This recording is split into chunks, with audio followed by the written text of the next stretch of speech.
Hello everyone, it's Jamal Thomas. Welcome to the Progressive Soapbox. So I found this report interesting.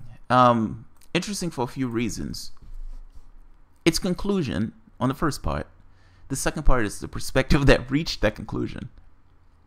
And are there other perspectives that may be a little bit more healthy?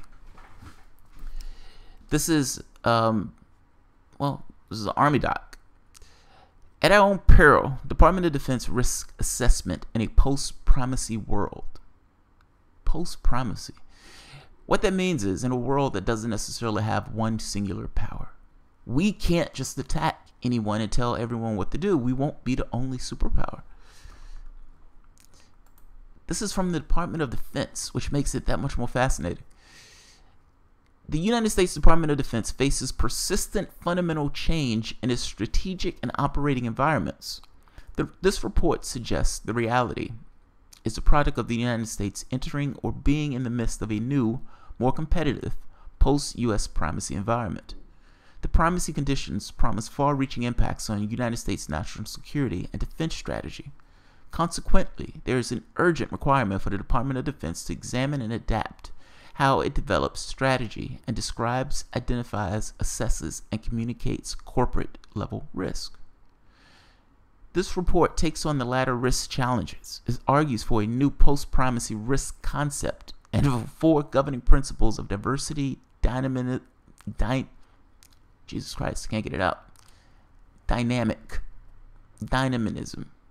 persistent dialogue, and adaptation. The authors suggest this approach is critical to maintaining U.S. military advantage into the future. Absent change in current risk convention, the report suggests the Department of Defense exposes current and future military performance to potential failure or gross underperformance. I find this to be amazing. Do they believe that Iraq, Afghanistan, Libya, do they believe all of these places have been good performance? It's his current and future military performance to potential failure. All of those things were failures. All of those campaigns were failures. Yes, we have World War II under our belt. Vietnam was a failure. Iraq was a failure. Yes, you got the first Iraq war, but the second one was a complete failure. Syria, meaning undermining that particular government. Libya, all those things were failures. You don't get to say, well, that wasn't the military. That was the military. You're taking military operations in those countries, and in taking military operations in those countries, you're undermining those countries and killing those people. I find this report to be amazing. Is there a way to interact with the world in a way that doesn't necessarily require overt use of the military? We've used the military in vulgar ways. You've gotten people convinced that murdering for their country or dying for their country is somehow a good thing. That's amazing. Meaning these patriots are terrifying. Patriots are terrifying people. They're willing to do things that their country tells them to do. And they're willing to do the most ghastly and horrible things in the name of their country. Oftentimes the country doesn't have their best interests at heart, doesn't have the interests of anyone but a very select few at heart. This report, for the most part, is talking about resources. Who do you think they're talking about resources for? It's not for you and me. It's not for you and me. Trying to get resources from other countries. Those are corporations. Now, think of it this way. There was a guy, I don't know the guy's name, who said, I could pay half of the poor to murder the other half of the poor. The amount that we pay cops, the amount that we pay military personnel is not that much. But yes, they're murdering people for the money that they're being paid. For the government part, they believe that, like I said, murdering and killing for their country or dying for their country is somehow a good thing. They believe that it's service.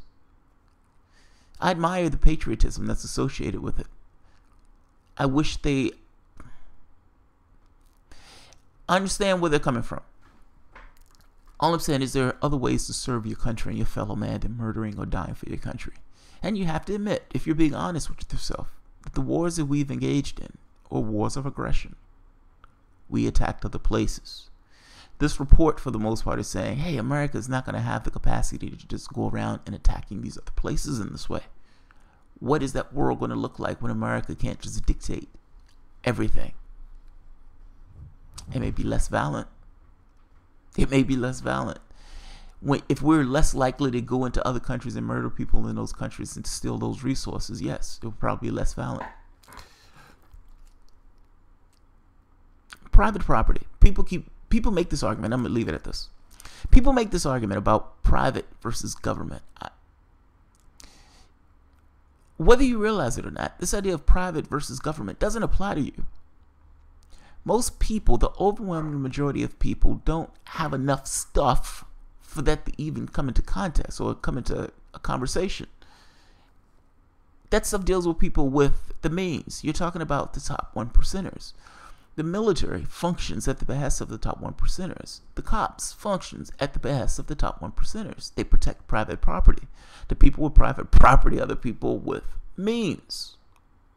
Yes, you have your little house, but they have their mansions and their factories and their resources and the money that they hoard overseas. They have all of these things. You don't have any of these things. Those laws are for them, not you. The military, when it's going into these countries to get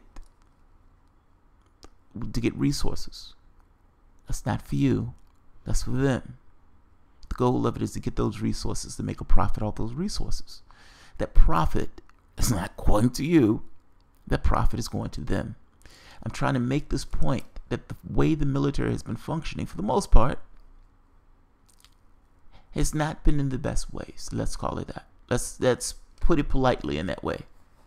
In one case, killing 1 million people in Iraq. In other cases, setting fires all throughout the Middle East.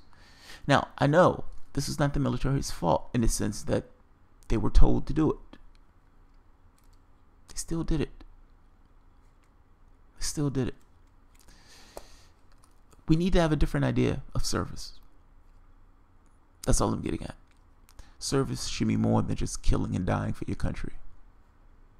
It has to be.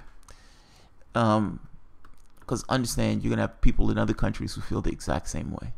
And you have a lot of people who feel that they're doing the great thing by killing and murdering and dying for their country.